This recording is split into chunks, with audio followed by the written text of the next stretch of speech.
A'udzubillahi minasyaitonirrajim. Bismillahirrahmanirrahim. Assalamualaikum warahmatullahi wabarakatuh. Sahabat terkasih dimanapun Anda berada, ya, walaupun di layar monitor Anda itu tampak ya pemandangan yang ada di kolam, ya.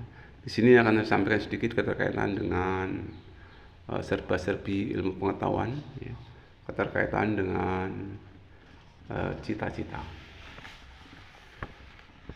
Sebelumnya, mari kita bersyukur kepada Allah Subhanahu wa taala atas isinya kita bisa bertemu kembali dalam channel kami, yaitu Cermin Anak Soleh. Shalawat dan salam semoga tetap tercurah kepada Nabi kita Muhammad Sallallahu Alaihi Wasallam, yang insya Allah kita nantikan syafaatnya ataupun pertolongannya di yaumil kiamat nanti. Amin amin ya rabbal alamin. Hadirin yang dirahmati oleh Allah Subhanahu wa taala, di sini keterkaitan dengan cita-cita. Jika kita perhatikan alam dunia ini atau sekitar dunia ini, maka ada berbagai macam pola dan tingkah laku manusia dalam upaya mencapai suatu kebahagiaan yang hakiki dalam hidup dan kehidupan ini. Sering kita dengar orang tua ataupun ibu bapak kita bertanya kepada anaknya yang masih kecil tentang cita-cita anak tersebut setelah nanti ia menjadi dewasa. Cita-cita merupakan gambaran atau prediksi profesi yang akan dijadikan manusia sebagai pegangan jika nanti sudah dewasa, dalam mengarungi liku-liku hidup dan kehidupan di alam fana ini demi menuju ke alam yang abadi, yaitu alam baka di akhirat kelak.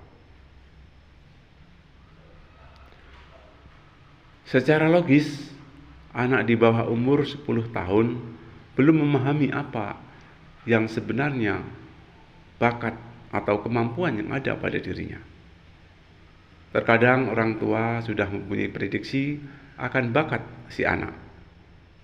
Tentunya, bagaimana caranya supaya gambaran bakat atau kemampuan anak tersebut tidak terpendam dan dapat disalurkan. Ini merupakan tanggung jawab bagi orang tua.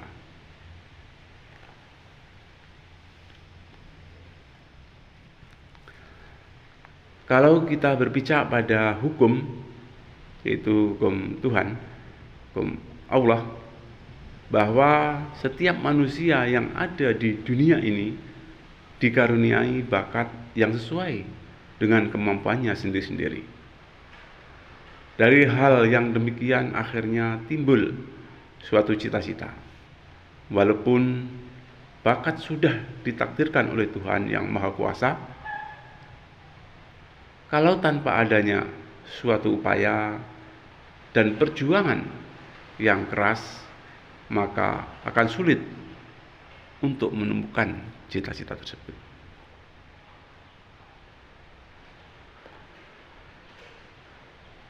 Hadirin yang dirahmati oleh Allah Subhanahu wa taala. Adanya suatu cita-cita akan membuat manusia menjadi lebih bergairah atau menjadi lebih bersemangat dalam mengarungi bahtera kehidupan di alam dunia ini.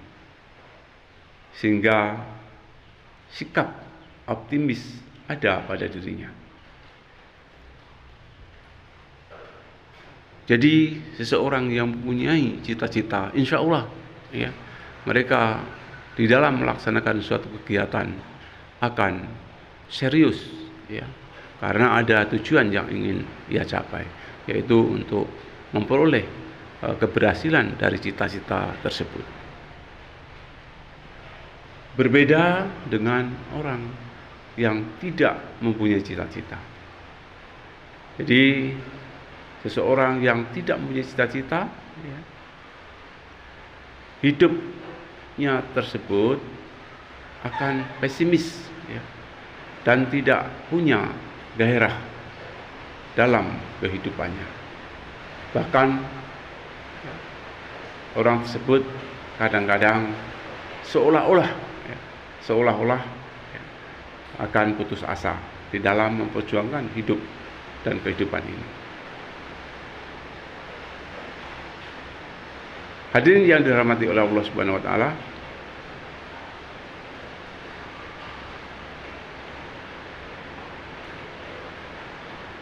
sudahkah kita mempunyai cita-cita?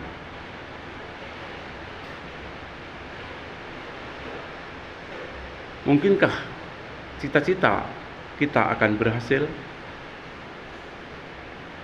Dan bagaimanakah seandainya cita-cita kita mengalami kegagalan?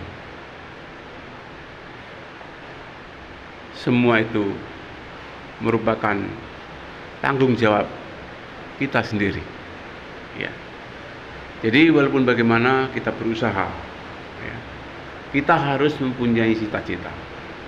Bahkan orang yang tidak mempunyai cita-cita itu digambarkan orang yang mati sebelum mati, ya.